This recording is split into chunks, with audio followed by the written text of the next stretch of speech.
Good evening. Happy Thursday once again, and welcome to the Man Cave. It's that time of week again. Brother Jeff, how's it going? How's it going? Has it been wonderful weather down in Florida this week? It has been beautiful weather in Florida this week. It's been nice up here. It's been in the 70s and almost I think we hit 80 one day earlier this week. It's not like early March for sure. We're having quite nice weather for this time of year here. No Wait doubt five about minutes, it. it'll change. Yeah. So That's what we say uh here in Florida. Wait 5 minutes, it'll change. Yeah, Tanya's not with us again tonight. It's I don't know when we're going to get Tanya back. It's now ACC tournament, and then we'll have NCAA tournament. So it may be another month till we get her back to help us out here. So let's see. Anthony's with us tonight. Glad you could make it in. Well, I guess I'm going to kick off like I always do. It's time for a drink. I think tonight I'm going to have a little bit of this Knob Creek Single Barrel Reserve. You having a drink tonight, Jeff? Yep. What you having up there? I'm gonna have me some Eagle Rare tonight. Eagle Rare. That'll work. You're having a drink with us tonight. Let us know what you're having and where you're located in the comments over here. Leave me a comment. It's one of the things I look forward to on Thursday night. Besides my our live stream here is a bourbon. So cheers. Cheers.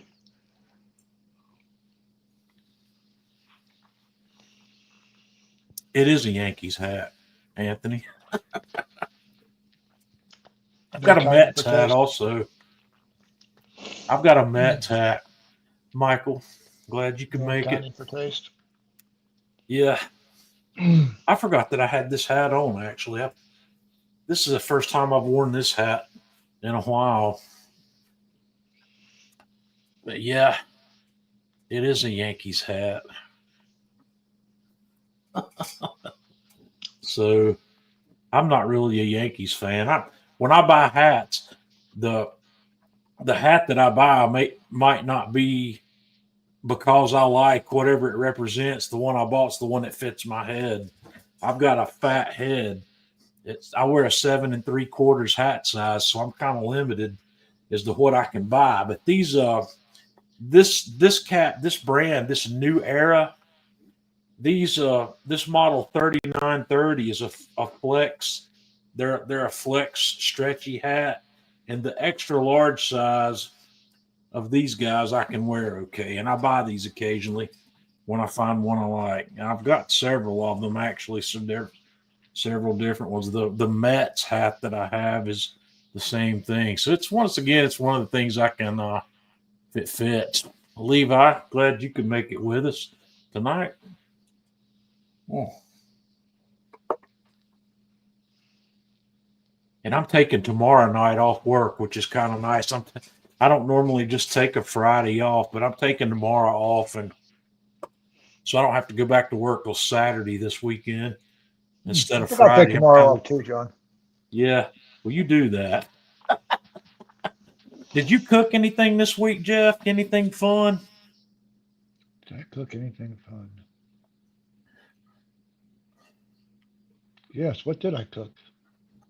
I don't know what you cooked either. If you cooked this week, I didn't do a whole lot of cooking this I know I week. cooked some burgers because I was helping that that guy with his huntsman with the Yeah, temperature.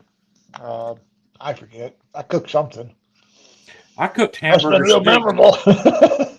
I did hamburger steaks for Tanya and myself for dinner one night earlier this week. I fired up the Traeger griddle out there and made some third pound hamburger patties with a grilled onion slab on top of it. And I did the potatoes and green beans, the like the pan seared ones I did last week. I did those on the griddle too, and they came out really well. And I seasoned all of it with that. I don't have it sitting close by over here, but that uh, Malcolm Reed's AP seasoning. came out really well. So, all right. Well, one moment here. Let me get my information up. Once again, I appreciate those of you who have donated a few dollars here and there. Help me cover the cost of running this live stream every week. We don't require it, but we appreciate it. So if you have the ability to contribute a dollar or two here and there for the cost of this, the information's on the screen, and I will put that back up a little later on. It'll be scrolling across the bottom of the screen as a banner if you'd like to contribute. And once again, you guys are doing great. I've gotten enough contributions to cover the cost of this StreamYard software that I use to run this. So once again, I do appreciate, and there's quite a few of you that have made multiple donations, and I really do appreciate it. Y'all are a big help. So that being said, I didn't do a lot of cooking this week, but I came across something uh, earlier in the week that I wanted to bring up, and the more I thought about it, the more I thought it would be a good topic to talk about here tonight, and that's a signature dish. And it's a concept that's got a lot of different meanings. Tanya and I, when we're eating dinner upstairs, a lot of times we'll have the TV on, and just recently here for a couple of nights, we've had that TV show on the Food Network called Beat Bobby Flay. And I don't know how many of you might have seen Beat Bobby Flay before, but it's a cooking competition show where the object of the competition is to compete against Bobby Flay in a cook-off and win. But in order to get to Bobby Flay, they bring two chefs in that are from different places and different origins, and those two have to compete against each other. And the winner of that little competition gets to compete against Bobby Flay. And the premise of the competition against Bobby Flay is that you make your signature dish. They call it a signature dish, and you make it, but Bobby has to make it in a competition with you, and you get a chance to compete with somebody of Bobby Flay's skills in a public forum. There, they have it's blindly judged, so the judges that come in don't know who cooked what. But it got me to thinking: do I have a signature dish? Jeff, do you have a signature dish or a dish that you would call a signature dish? I'm told I do, but when I ask people what they think my signature dish is, it's all over the board. Right. And yeah, they say, well, you just make everything so good. There's no one thing that we can go, eh. If you ask my Right. granddaughter, she's going to tell you lamb chops. Yeah. If you ask my grandson, he's going to tell you beef ribs. If you ask my Mm-hmm. son, he's going to tell you beef ribs. Yeah. If you ask my son-in-law, he's going to tell you pork ribs. Right. So, I mean, if you ask my wife, it's cottage pie. Cottage pie. Well, I don't know that I have a signature dish either. I've never really tried to nail down what it is. I know there's a lot of things that I cook that various people really like, and there's a lot of things I cook that various people really don't like. But it brought up another. I posted this on the Man Cave Meals page a while back. I asked this question. I said, "What's your signature dish?" And got a lot of interesting answers.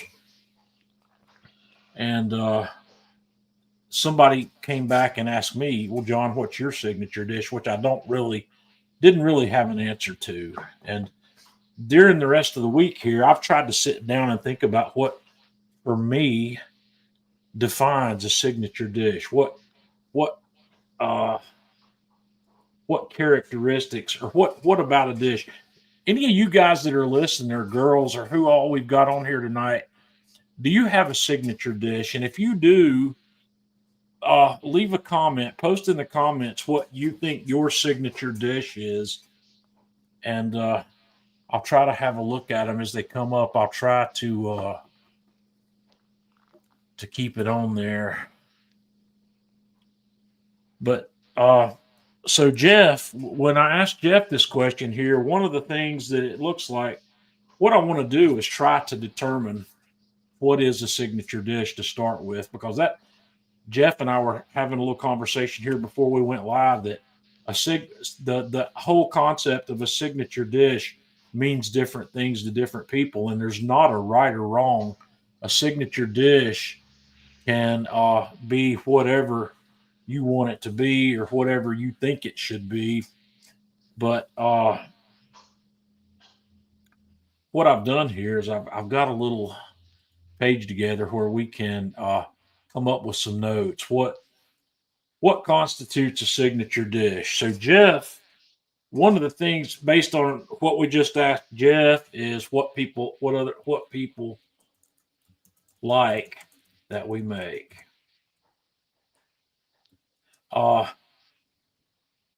That's looks like, would you consider that one of your criteria there, Jeff, on figuring Yep. out what? Why don't you make your font a little bit bigger there, John? That's what I'm getting ready to do. Yeah, that's good. So if other people really like it, that's a concept. On my side of that, one of my primary things that I think constitutes a signature dish is one that I really like to make.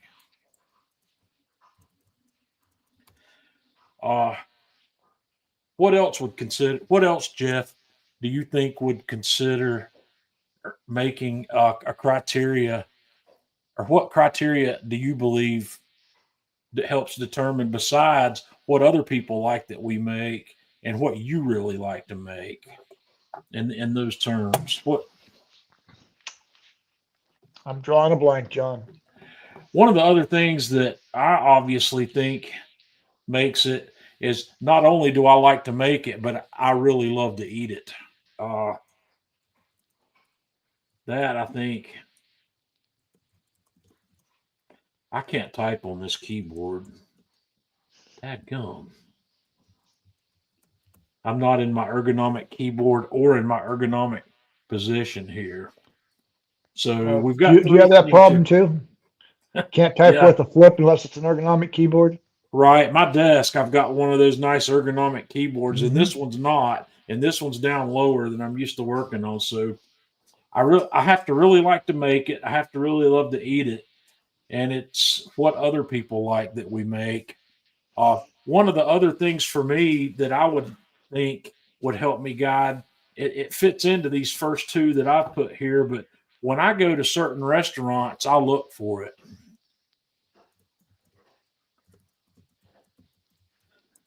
If I go to a restaurant, there are a couple of dishes that we'll talk about in a little bit that if I find either one of them on their menu, that's likely what I'm going to order without even second guessing it. Those things.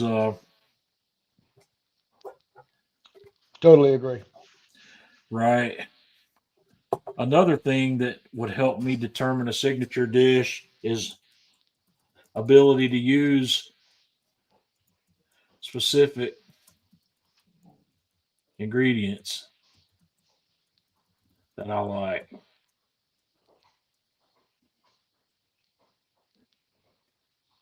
I like to use bourbon. You know, I like cooking with bourbon.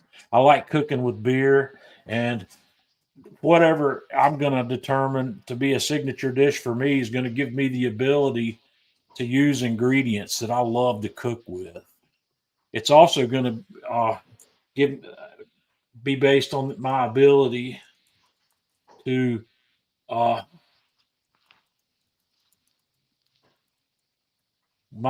cook by my favorite methods. And when I'm talking about methods, I'm talking about grilling, griddle, wok, outdoor cooking. I'm going to be able to use, to some degrees, outdoor cooking. Now, this doesn't have to be, your signature dish doesn't have to be something that you cook outside. And one of the ones that I'm going to talk about here tonight that's going to be one of my signature dishes is primarily not cooked outside. But What else, Jeff? Is there some, what else? What other things can we toss in here? Like, uses like that and things like that. Yeah. Um, Is there any other things that would help define a signature dish?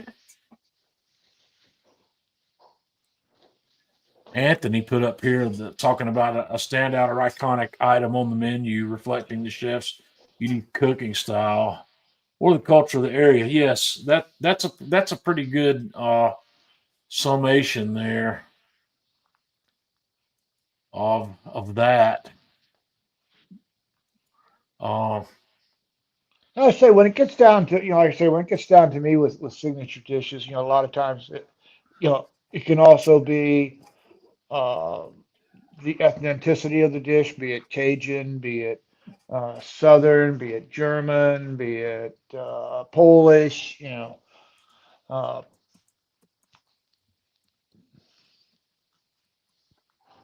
you ethnic know, or geographic preferences. Yep, preference. yep. Yep. Lots of people like foods that come from certain styles, like Caribbean food. Well, Caribbean, that's a broad category. I had this conversation with somebody recently, and I don't know who it was. The different islands in the Caribbean, you'll find that the food's quite different on Yep. a lot of them. There's Jamaican food. You don't find Jamaican food and Cuban food are two different animals. They have some similarities, but there's a Not lot of many. difference. Yeah. It's opposite sides of the spectrum in my book. Right. And it's basically it's because of the spices that they use. Your signature dish might be guided by dietary restrictions. Somebody's signature dish might be a gluten-free recipe, or uh, what other dietary restrictions? It might be low carb. Keto, Yeah, keto, it might be carb. low or no carbs. That's another thing to take into consideration when defining your signature dish. Uh, Cost.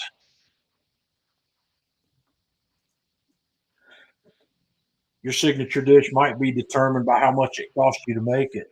Uh, I like dishes that don't cost much to make. I like dishes that I don't have to go hunt for the ingredients. Yeah, Uh, then you wouldn't like making my gumbo then. That's yeah, a that's a $110 pot. if the ingredients are hard for me to come by, it's never gonna become a signature dish for me. Everything that I need's got to be readily available. Oh, it's readily available. It's easy to come by. It's just expensive. What are you talking about? The gumbo. Why is it so expensive? Well, when you throw in crawfish and shrimp and Yeah. uh, andouille sausage and ham and chicken. Well, you have to look at it on a per serving basis. It's what you're going to spend $100, and how many servings are you going to get out of that?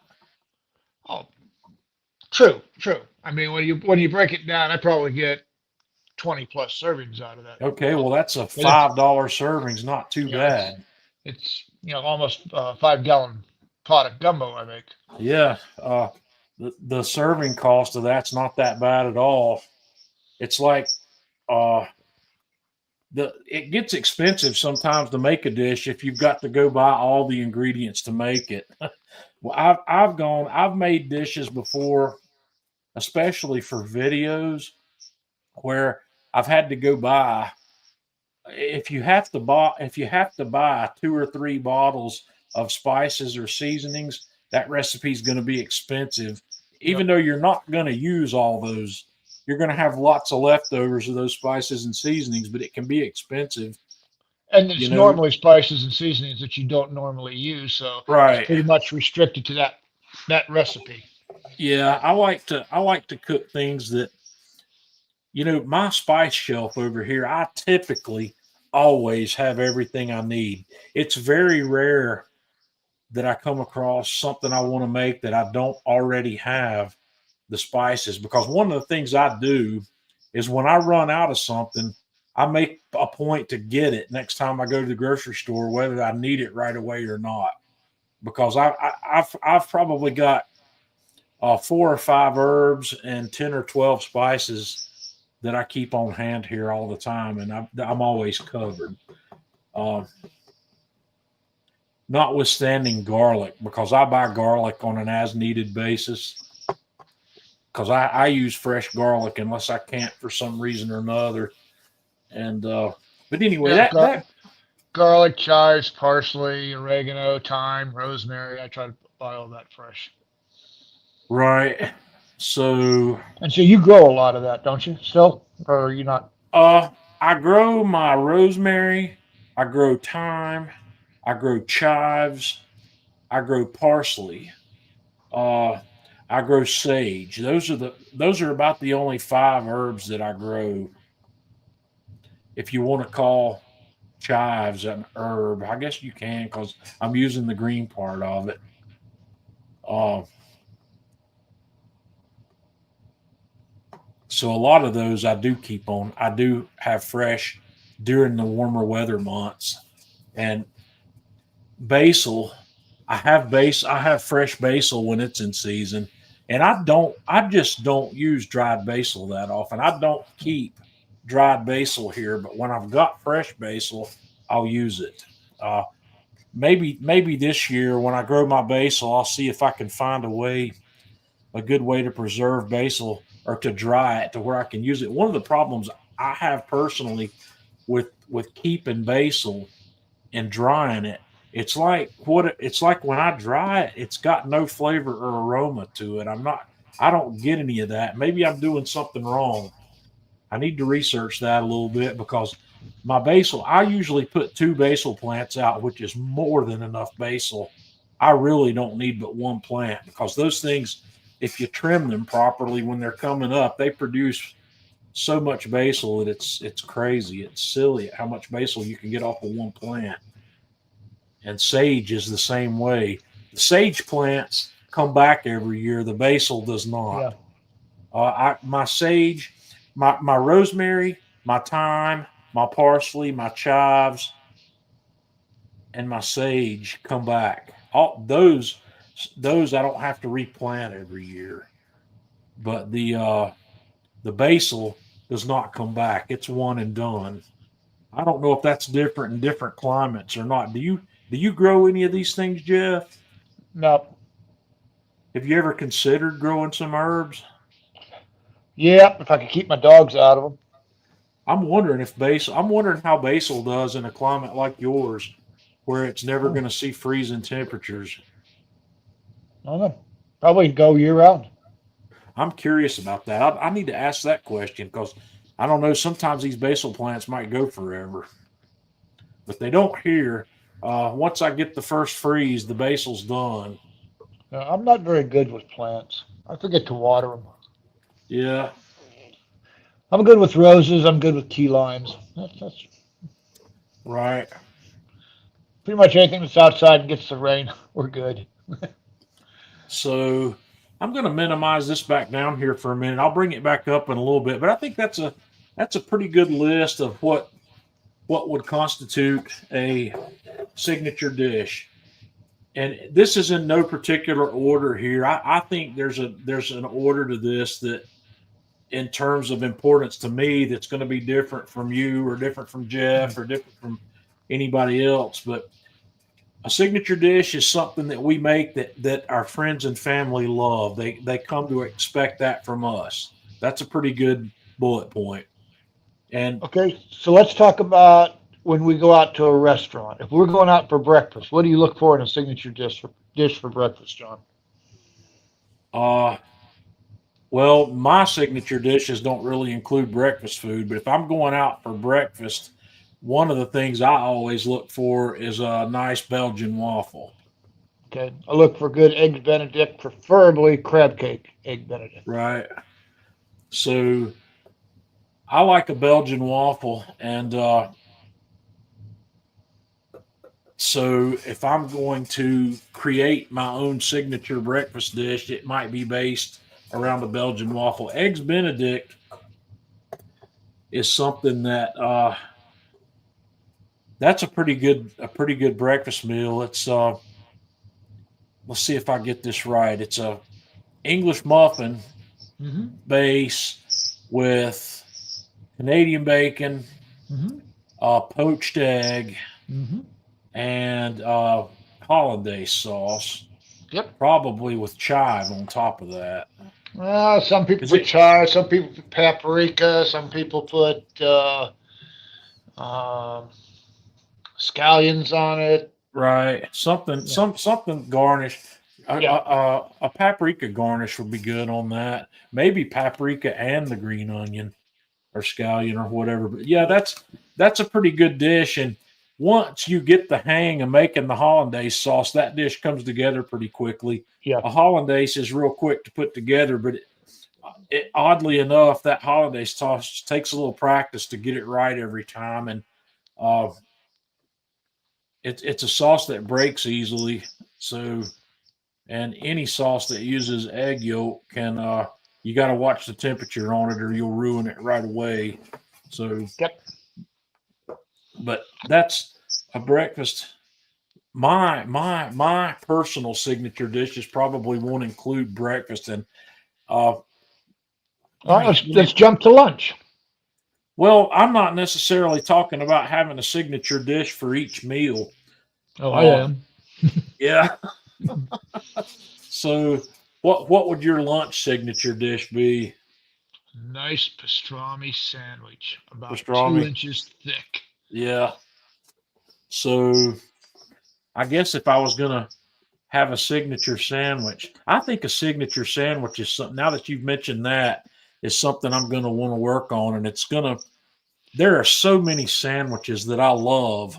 I just don't know where. I wouldn't know where to start because when I go to a shop that has sandwiches, one of the sandwiches that I look for first on the menu is the Cuban Yeah. because that's my favorite. That's personally my favorite Beautiful sandwich. sandwich. My second favorite sandwich is a Reuben, and you typically don't find those two in the same place. They're two different styles of sandwiches, and it's not often I've gone to a restaurant that's got both. Around here, the Cuban sandwich is a little hard to find. There's not a lot of places that make it. The Reuben I can find, but there's also a sandwich that I like called the name's escaping me here at the Monte Cristo. That's where I was I going I, to. I That like was a Monte Cristo as well, and you I named my four favorites right there. yeah the and those are common. There's nothing really unique No, I've about had some people butcher Monte Cristos, John. right. And I've butchered Monte Cristos before too, but it's They try to make something it like French toast rather than deep frying it. It's got to be deep right. fried. And that's the way I've done them. I've made them like French toast rather than deep frying it, and it doesn't come out as well, but it still makes a good sandwich. I've made Cubans and I've made Reubens, but in fact, I need to make some more pastrami sometime pretty soon. Yeah, And me too. I'm And thinking about finally, a Philly cheesesteak. the cheesesteak. Yeah. That's not one of my personal favorites. Oh man, it's It's good a Philly good cheesesteak sandwich. is good. What was that sandwich that Steven had us make? That's the New York version of the Philly, or the New York version of the cheese. It's called a chopped cheese, is what they Yeah, chopped called it. cheese. Yeah, that honestly, I like that better than I like a Philly. That and I had never had that before. I had to look that sandwich up and I had to make it based on some instructions I found, but I love that. That Yeah, was it's a good good. sandwich. It's a good Yeah. sandwich. And I made the whole thing on my griddle. It was quick. It's one of those things where the prep's more work than the cook. Absolutely, because So, cook is fast. yeah. Brian says that the Cuban sandwich from Havana Restaurant in West Palm Beach is one of the best he's ever had.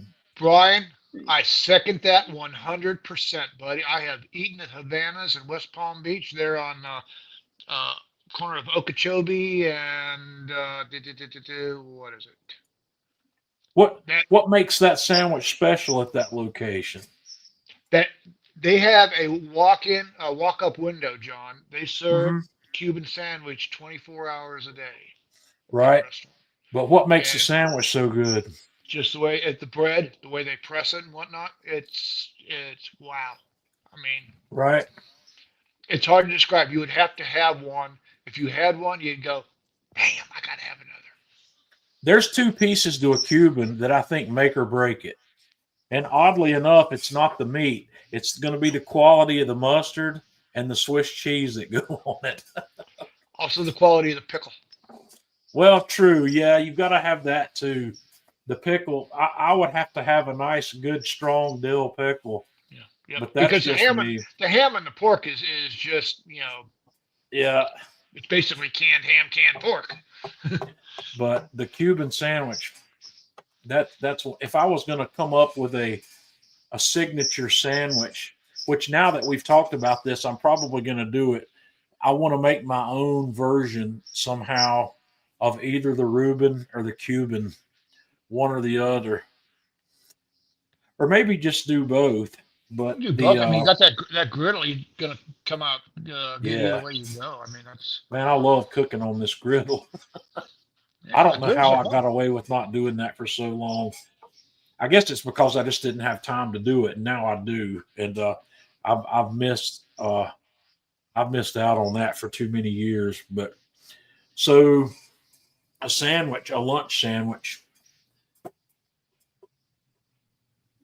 We were talking somebody. I think my coworker and I were talking about sandwiches at work over the weekend, last weekend, and I was telling him about Cat's Deli up in New York City, Hmm. and he looked them up and found their menu online, and he was complaining about a uh, Reuben up there costing $28, and Yeah, but see what he doesn't understand that Reuben costing $28 is going to feed two people. that's what I told him. I said, Thomas, I said, you couldn't eat that whole sandwich. No. I said, those sandwiches are more than enough for two people and probably enough for three. I said, if you took your wife up there and got a sandwich for $28, actually, the Reuben was going to cost like 31 because what they have listed there is either a corned beef or a pastrami sandwich. And then to add the sauerkraut and the Reuben sauce and the cheese, it costs a couple dollars extra from on the menu. But I think it was $32 maybe for the sandwich after that's done. But you can't eat it all. Those Jewish delis in New York City make sandwiches that have a pound of meat on them or better, Yeah. and it's more than enough for two people. But yeah, so a signature sandwich is something that's going to be forthcoming. I'm going to have to look into that, and my signature sandwich is going to have some homemade mustard on it because that's another project I'm getting ready to work on is a whole grain / stone ground beer mustard. I'm getting ready to start playing with that. But when I shop or when I go to a restaurant, there are two menu items that I look for. The first one is shrimp and grits, and that's something that came up in this discussion that we had on the forum or on the Man Cave Meals page. And I said that several people on there claim that their signature dish is shrimp and grits. And I think that's great because that's going to be my signature dish. And I actually started working on that this week here in the Man Cave. I've had when I go to a restaurant, if it's the first time I've been there and they've got shrimp and grits on the menu, that's what I'm going to order without question. And I'm rarely disappointed in what I get. I've been to a couple of restaurants where I won't order it again, but it wasn't entirely bad. But I've been to a couple of restaurants where that's probably the only thing I'll order as long as it's on the menu. Yep. And there's a restaurant here in town that makes a shrimp and grits in a very unique way that I've never had it done before. And that piece of it's what I worked with here at the Man Cave a little bit.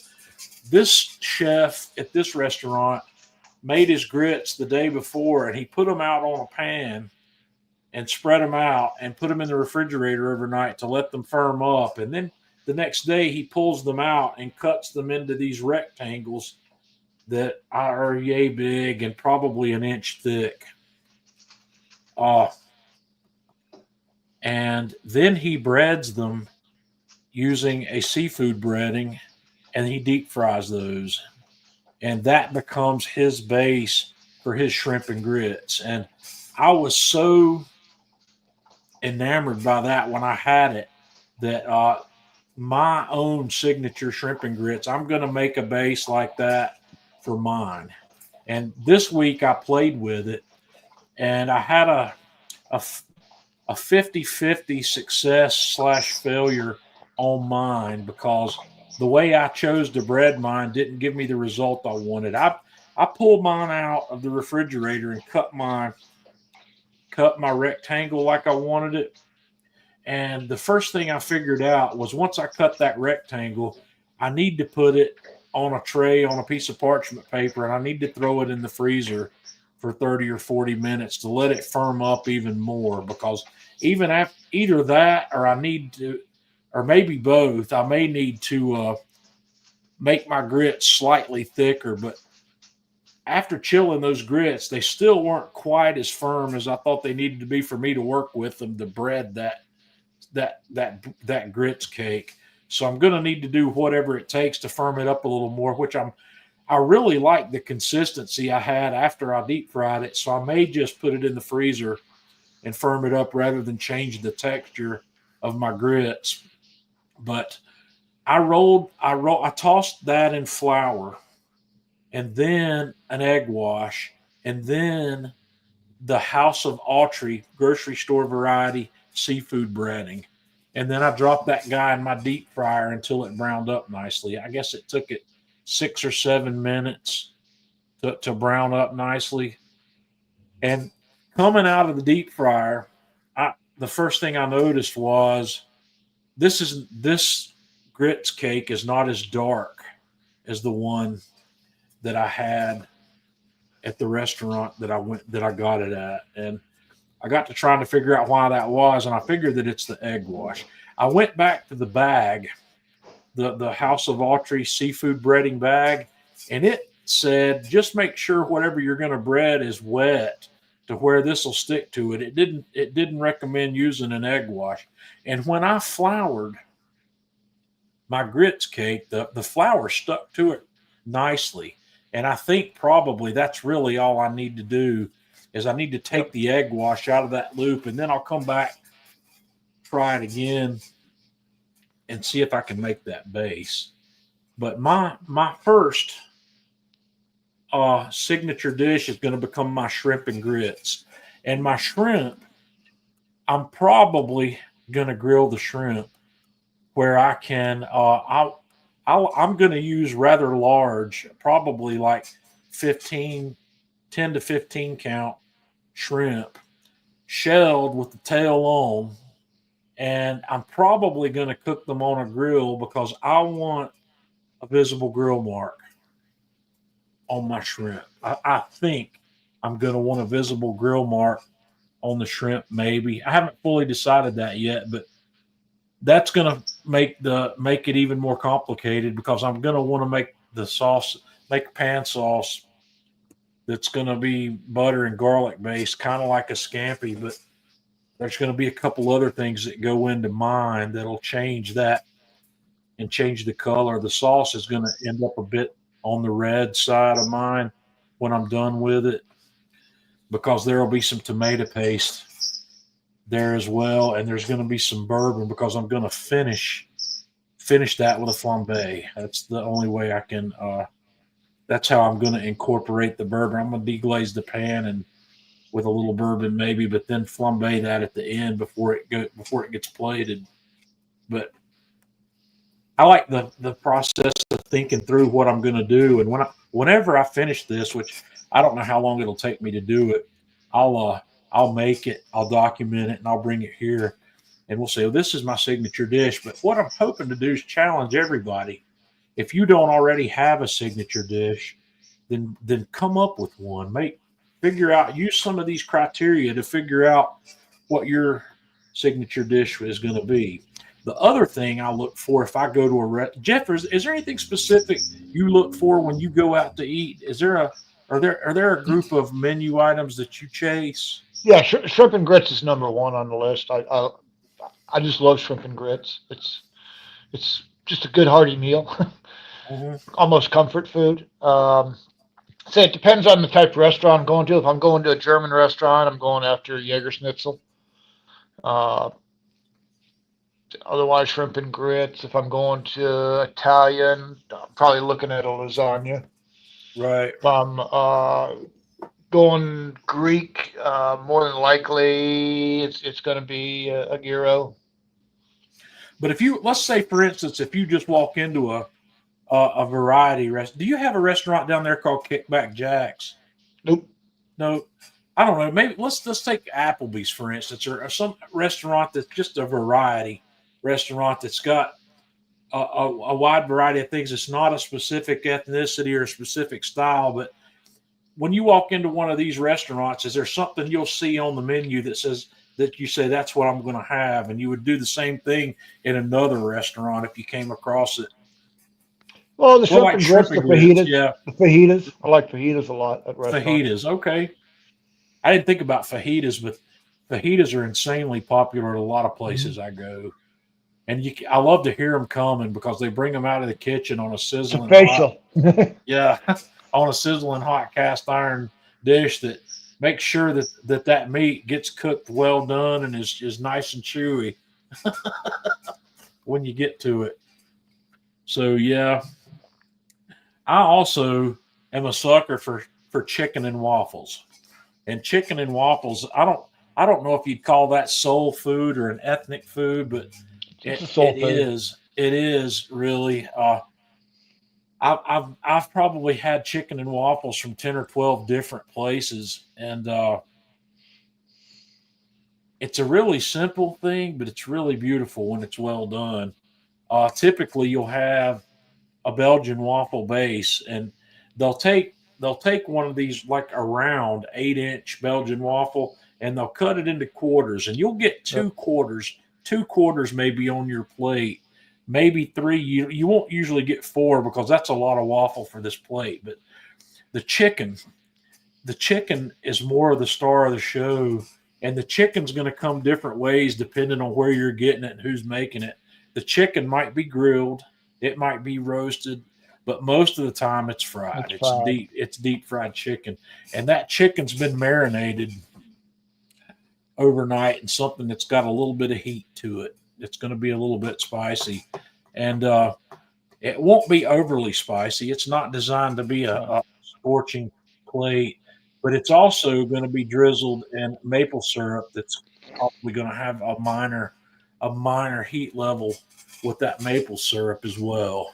And out of all the places I've had chicken and waffles, Tanya and I, the first time we went to Memphis together, there was a place on Beale Street that we Yep. went in. It's a little nasty Hole hole in the wall. place. Yeah, it was called uh, Miss Polly's Soul City Cafe. It's what Yep. this place was called, and it was dark in there. It was crazy, and we went in there, and of course they had chicken and waffles. So I said, "I'm getting chicken and waffles." They also had homemade fried pies, and that's something that Tanya loves, like a turnover or a hand pie, like a but I got the chicken and waffles, and then the guy that was cooking, they weren't real busy the night we were in there because we were in there kind of late. I waved at him, and he came over, and I asked him. I said, how do you make your chicken and waffles?" And of course, he can't tell me. He wouldn't tell me everything, but he said the main thing we do is we marinate those chicken. They were using chicken breast tenderloins on theirs, and he says we marinate those overnight in buttermilk and hot sauce. Yep. And he says then we bread them and deep fry them right before they go on your plate. He says they haven't been out of the deep fryer more than 5 minutes before your plate comes. And and then it was drizzled with, like I said, a maple syrup that had cayenne pepper in it. Yeah. Buttermilk is a great marinade for chicken. Yeah, and that's one of the things I look for. And I guess this is probably a little bit telling about how I am when I go to a restaurant. I rarely ever look for anything that you would consider to be a high end dish. it's not in my DNA to order foie gras, or, or things like that. I guess there's another thing I'll order if I come across it, but I don't come across it very often in my path, is duck breast. And if I find a good one of those, because up until recently, I haven't had the ability to buy duck breast locally, but now this U.S. Food Chef store that's opened up down the road, they have that. So I'm probably going to do some more stuff with duck breast here in the near future. But duck l'orange is a dish that I've had that I really love, and it'll never be a signature dish for me because it's just not something I'll make that often. But if I find that on a menu, as long as they don't have shrimp and grits, I'm likely to buy that. And and also, I can't recall a situation where I've ever gone into a restaurant where they had shrimp and grits and chicken and waffles. I haven't found this. And oddly enough, I would expect to find those two together on a menu somewhere because ethnically and geographically, those dishes come from the same area. Yep. This is low country stuff down here. The southern coast of North Carolina, the coast of South Carolina, or coastal South Carolina and northern Georgia. That's where these dishes call home, I guess, for their origin most of the time. Shrimp and grits has two homes, I believe. A lot of shrimp and grits have a Creole base as well. A lot of the shrimp and grits recipes that you'll come across come from New Orleans. They'll have a gumbo style sauce, a seafood sauce, or a Cajun style sauce that the shrimp is in that goes over the grits, and you get a lot of different things. Best shrimp and grits that I had was in Savannah, Georgia, at the Bohemian Hotel. Mm-hmm. They were to die for. What made them awesome? Well, it was stone ground grits and the sauce that the chef made. It was just butter in your mouth. Did the sauce have any protein in it besides the shrimp? No. No.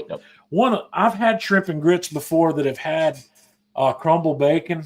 Yep. And I've had them that have tasso ham as Yep. well. And the tasso, I'm thinking very seriously about making some tasso because I think that could find its way into my signature dish. Because what I would like to do is cook the tasso and then cook the shrimp in the grease in the left over from in the grease. It's kind of Yeah. like working with bacon grease, but Mm-hmm. tasso, for those of you that aren't familiar with it, is a ham, but it's ham that's made from the pork butt rather than the hindquarter, rather than the rear leg. It's cured pork butt, cured shoulder, cured pork shoulder. I guess that's the best way to describe that. Yep. And I think I'm going to make some of it because I'll get a pork butt and then I'll cut it into smaller pieces to cure. Don't try to cure a pork butt whole. It would it would take you forever. Guaranteed at least 14 days. It depends, I guess. If you were going to do an equilibrium wet cure on that, it might take a month. Well, I say at least 14 days. Yeah, an equilibrium cure wouldn't be the way to go on that one because of how long it would take. No, 10 or 12 days into it, you would need to change out the brine and make a new brine for it. But tasso is something, and when I make the tasso, I'll probably document that process as well because I think that would be a fun conversation to have here one night. And I think it's something people should try as long as you're not afraid to use pink curing salt. And I'll give you a foolproof method to do it because I've built being a numbers geek, I've built a spreadsheet for this equilibrium curing process that I like to use, and it takes the guesswork out of it, and it keeps you from using too much pink curing salt, and it keeps you from using too much plain salt as well. You'll never over salt your meat. with the curing method that I use. I want to Most make of these, Canadian bacon out of pork tenderloin rather than a pork loin. yeah, yeah, you could. It would just be Yeah, smaller smaller pieces, but pieces. I think Yeah. it'd be more tender. Uh, I don't know. It might. I've made Canadian bacon about 3 times, and I've used the pork loin pieces the whole time. But I do use the pork loin from the what's the pork loin has 2 ends, and you've got that more flavorful meat on the one end, and I can't remember what that end's called, but it's one where there's 2 muscles instead of one. Hmm. You know what I'm talking about down on the Yeah, but I don't know what it's called though. But I know what you're talking about yeah, because they pull some of that muscle when we're getting those extra meaty baby backs. They're pulling from that muscle. right, That's what you're exactly. getting That's on. where that's That's what you're coming getting on from. that extra meaty baby back. Yep. So Brian, he says something about Calabash here. What does that say? Shrimp and grits for breakfast at a restaurant in Calabash. Well, yeah, Calabash is a North Carolina location. Yep. So I've never had shrimp and grits for breakfast. I never really considered that would be a I've, breakfast dish, but it might be. I've never seen it on a breakfast menu. Doesn't mean it can't be. I'm just saying I've never seen it. Yeah, the way I make my grits, my wife loves grits, but she doesn't love them the way I make them because I do a process with mine. I use chicken stock and half is the liquid when I make my grits, and she doesn't like that. She likes hers just made with water. Chicken And stock and heavy cream. yeah, so I mean, if you're I'll gonna go do big, go big. I'll use milk if I don't have half and half, but usually I know I'm going to make shrimp and grits ahead of time, and I'll buy half and half. I really should just buy heavy cream because if I've got half and half left over, it's going to go to waste. But if I've got heavy cream left over, I'll throw it in the mixer with the whisk and just make butter out of it, where I don't have to Hmm. throw any of it away. Yep. Uh, but I can't pull that off with half and half. I've got to use the half and half, or I've got to throw it out. And I So mean, realistically, what else are you gonna use half and half for? You nothing. don't put it in your coffee, or at Yeah, least I I don't don't. drink it. Yeah, Tanya might use it in coffee. I'd have to ask her, but I don't drink coffee, so it's not going to be something that I'm going to toss in a coffee. So, what else do we need to talk about with signature dishes? First of all, let me say this: I want to challenge everybody. Come up, come up with your signature dish, and maybe what we should do. Maybe we should plan this for sometime around the end of the summer. Let's have another live stream where everybody can we can get a picture. Everybody will take a picture of their signature dish that they've made sometime between now and Labor Day, Hmm. and you'll I'll let you send me your picture and we'll talk about it. We'll show them off. Everybody's got that many months now. We got 6 months or so. Come up with your signature dish, make it, and take a photograph of it, and we'll come back and I'll post something on the Man Cave Meals page about this in the next couple of days. Maybe I'll create a pinned post about it where it stays up there. And Yeah, I've got another signature dish, and it happens to be a soup: yeah, chicken corn what? chowder. Yep, I have all kinds of people asking me to make them chicken corn chowder. yeah. Tanya loves soups, and I've I guess the soup that I make that she likes the best at the moment is this potato soup. That's a variation of a New York Times recipe, but I used to make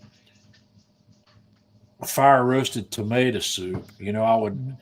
put tomatoes and onions and garlic on a pan in the smoker for a while and put some smoke to it before I made the soup out of it, and that came out pretty well. But that's a lot of work. It's an all afternoon process Yeah. to do that.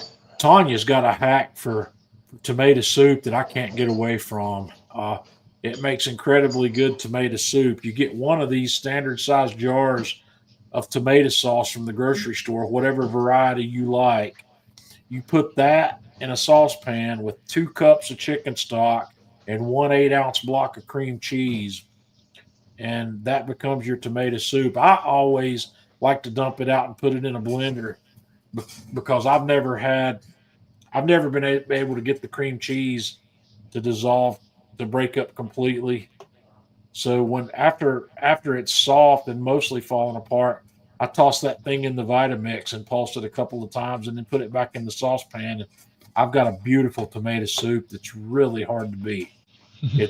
It's really good, and you can add cream to it if you 15-minute want tomato to. soup. Yeah, it doesn't really require any cream, but I put some black pepper in it, and I think a little pinch of cayenne pepper goes a long way in that soup as well. So when Tanya and I like to make tomato soup, that's typically what we do is one of these jars of.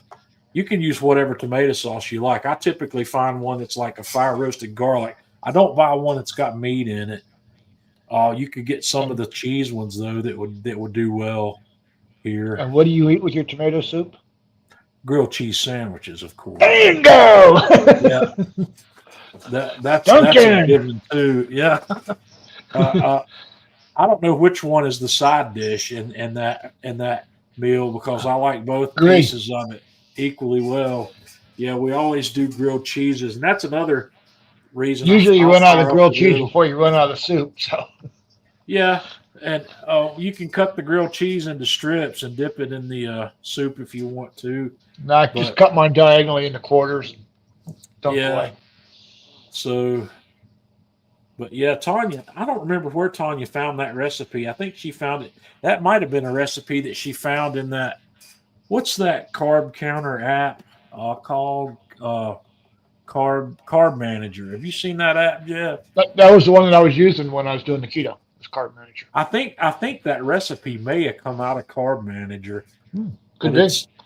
it's good. Maybe next time. I don't think I've ever documented that process here either. Maybe that'll be a good something to post on Man Cave Meals is making that soup because it's really good. It's good and it's easy. I mean, it's quick. Yeah. It's less than a 15-minute job to do it. And tomato soup is something I can eat any time of year. It's not just a Mhm. wintertime thing for me, but it sure beats buying it. It's cheaper than buying it, and that makes easily makes 4 servings. Yep. Easily, probably even more. Tanya, my serving size of soup's probably a little larger than the next guy. I'll have a 2 cup Mm. serving of tomato soup when I have it. Michael Little asked what kind of cheese. I'm assuming he's talking about for the tomato soup, so that would be cream cheese. Yeah, if that's what you're talking about, Mike, I'll buy the house brand block of cream cheese at the grocery store, and you can garnish the top of that with a basil leaf if you want to, or you can go Hmm. drizzle in a little extra heavy cream at the end if you want to.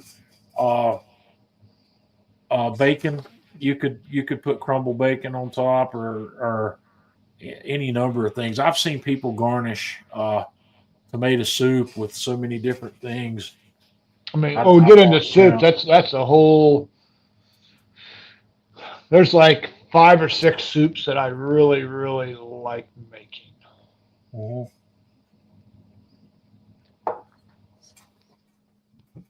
So mom's here. Hey, Mom says mom. yeah. This first time mom's checked in with us in a while. Mom says she'll be the taster. Well, Cool. I made egg drop soup at mom's house the other week.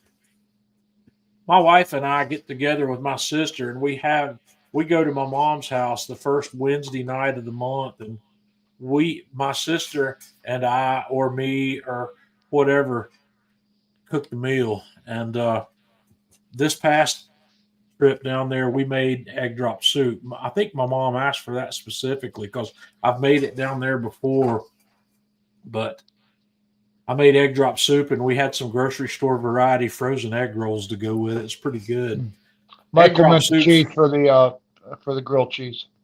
Oh, uh,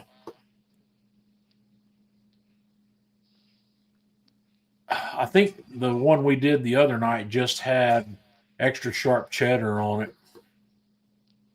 I like just good old American cheese. American cheese is great for a grilled Kraft cheese because singles. of how nicely it melts. Yeah. And Jeff, I'm going to challenge you here. If you like the Kraft singles, there's nothing wrong with Kraft singles. Don't Yep. get me wrong, but the thick slice Velveeta singles. Oh, those are Try absolutely those. the best. Oh, yeah, I Try totally that. agree. Okay. Yeah, totally Yeah. agree. And that's They've even a step above. got a sharp version of that as well. A sharp cheddar version of that Velveeta. Those Velveeta slices, in my opinion, blow the Kraft singles out of the water. Yep. Even though they're both good, but they both make great grilled cheeses. But I think the Velveetas go the extra mile on a grilled cheese sandwich.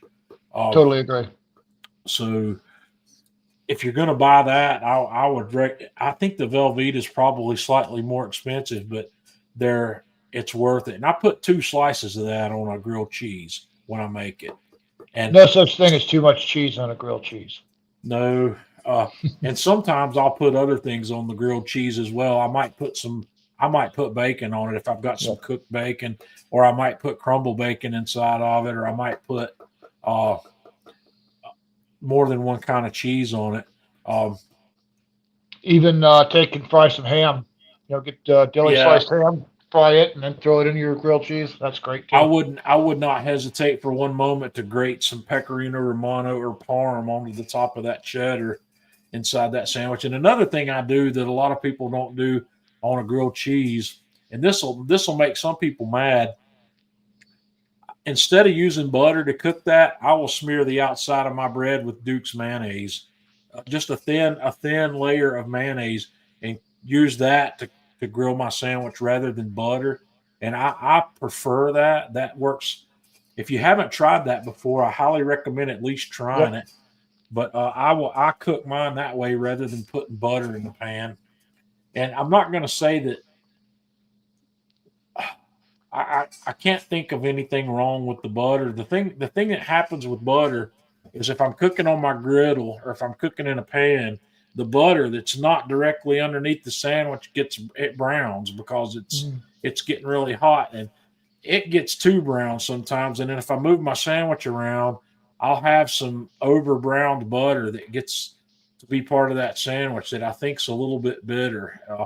You can go too far browning your butter. It's kind of like the ghee process. You don't want those milk solids to turn black on you or they taste bad. There's that fine line where those things are a golden brown, where they've got this really nice nutty flavor, but it's only about that much further until they're unedible. Yeah. Well, that's why I use the Duke's mayonnaise on my when I'm doing corn on the cob on the grill. When I'm doing my Mexican corn. Snap those Duke's mayonnaise on there. Okay. So Jeff, you've opened up a can of worms here by talking about having a signature lunch, a signature breakfast, and a signature dinner. So, hey, we have to expand our horizon. Okay, well, I'm going to make the shrimp and grits first. Will be my signature dinner, and I'll figure out the sandwich thing later. And then I'm going to have to think about a signature breakfast and whether or not it's going to be something related to a Belgian waffle or something related to French toast that I can do on the griddle outside. I have made French toast before where I have included Grand Marnier in my custard that I'm soaking that bread in before I cook it. And it was really good. In fact, I think I used that technique when I made French toast on a Kamado Joe video, which would have been the first video I made where I was showcasing the soapstone. I made French toast on the soapstone on the Kamado Joe, and I think I put Grand Marnier in that, and I think that was really good. You could do bourbon, but Grand Marnier's or you could also do amaretto would be another good one to use in that. So maybe some bourbon French toast. I don't know. That sounds good, doesn't it? Yeah. With the blueberry compote. Oh, no. Blueberries. Well, when I make French toast, typically strawberry, I put a little strawberry and a little blueberry on it, but not a compote. I just put them on there fresh because I like to drizzle that with the really high-end maple syrups. Some of the best maple syrup that I have. Yeah, like their Sugar Makers cut. Runamuck would be the one I would use on French toast. I could potentially use that vanilla one on French toast. If I'm making it for Gracie, I got to use the Runamuck with the sparkles in it. Yeah. Well, I can understand that, but I don't keep that. The things we do for the grandkids. Jeff, that one doesn't stay on hand here in the man cave. I don't have that one. I understand. But the maple syrup, and that's where a high end maple syrup gets to come into play, because I'm using it. It's a finishing ingredient rather than something I'm cooking with. I'm going to use the best. You're not drowning it. You're just right. It's just a drizzle, because I'm gonna put through a small sifter. I'm gonna shake a little bit of powdered sugar on that as well. Mm-hmm. So it's going to be plenty sweet. I think the biggest mistake most people make on French toast is they don't give their bread long enough time to soak up the egg mixture. Right. And I learned they have just a little bit of egg on each, and then white in the center, and that doesn't do anything for me. Well, I use the Alton Brown trick on that, and somewhere on YouTube there's an Alton Brown video on this French toast method. He takes his bread out the night before he's going to make French toast and leaves it out on a rack on the counter and lets the bread dry. And then when he makes his custard, he puts his bread in there and lets it sit for 5 or 10 minutes. Mm-hmm. You know, the objective is to get that soaked in there deep, if not all the way through. And when the bread's dry, it takes more of that and it holds more of it, and it makes a better piece of French toast. So maybe my signature breakfast might be French toast, but it could also end up being pancakes, because I really like throwing pancakes on that griddle outside also, especially when it's stupid cold outside, which I'm probably not going to have any more of that this year. But with the griddle, I can keep one side of my griddle on low, and I'll take the maple syrup, and I'll toss the maple syrup that I'm going to use in a small measuring cup, and I'll just set the measuring cup on the griddle where it'll heat that syrup. You don't want to put cold syrup on your hot French toast, and the same with the plate that I'm going to put it on. That's what I was going to say. Nor put it on a cold plate. Yeah, I'm going to set my plate on the griddle and let that plate warm. If you don't want to do that, turn your oven on to its lowest setting, which in a lot of cases is like 170 degrees, and put your plate in there and let your plate preheat. This is a trick I've learned, and I don't know, it took me a lot of years to learn that trick, but my online cooking school that I'm a member of, that was one of the early lessons in his courses is put your plate in the oven. A plate, a stoneware, ceramic, or china plate or whatever will suck the heat out of your food in a hurry.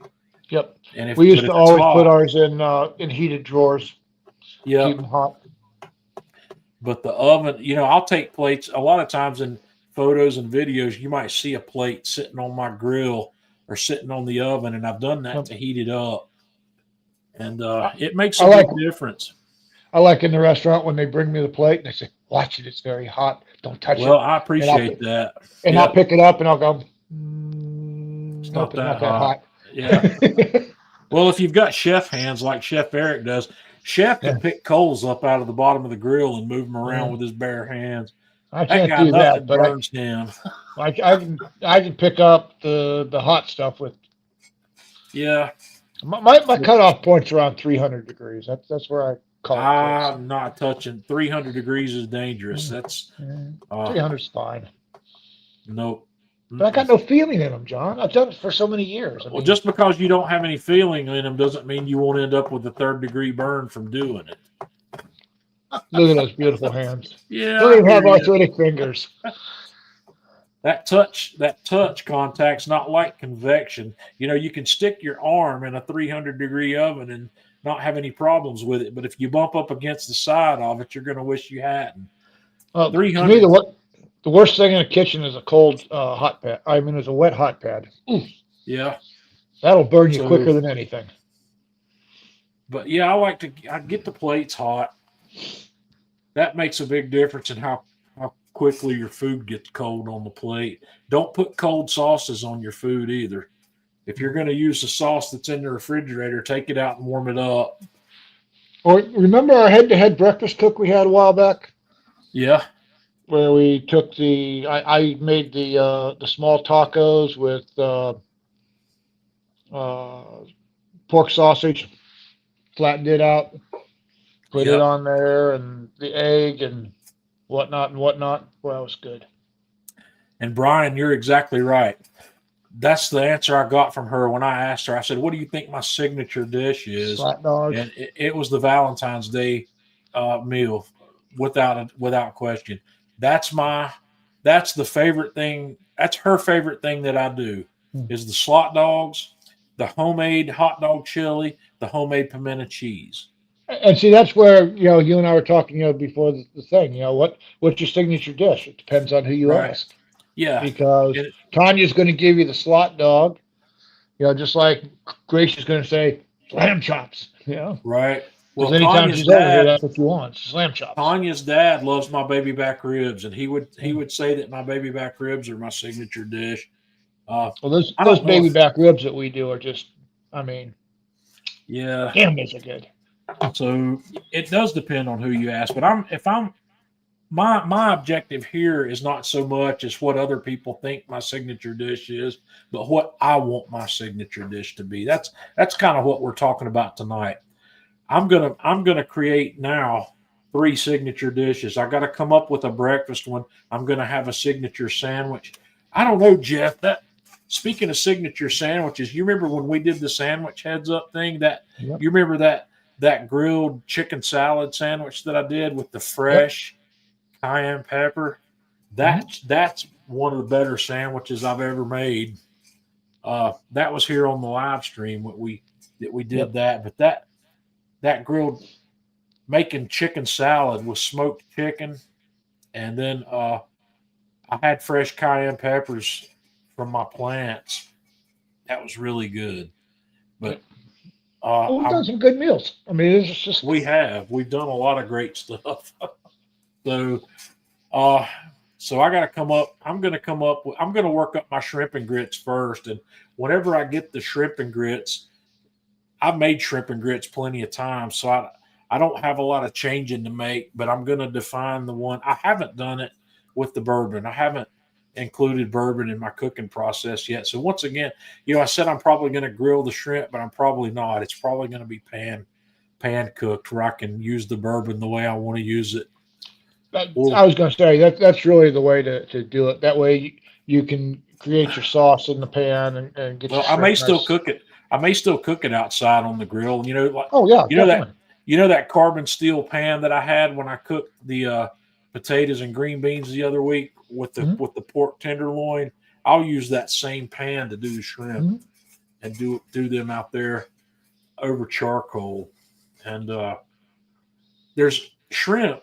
This is like a lot of things. You can cast a small kiss of smoke to that for a very short period of time that'll stay with it.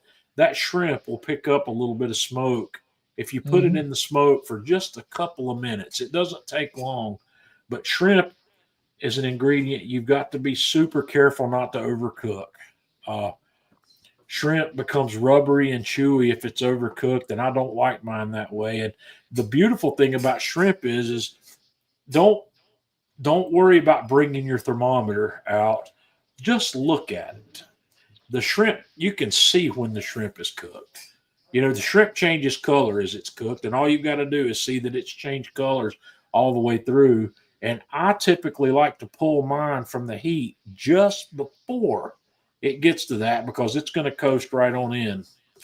And then that shrimp will be melting your mouth. It'll be tender and it won't be overly chewy. But anyway, Yep. I'm not here to talk about shrimp tonight.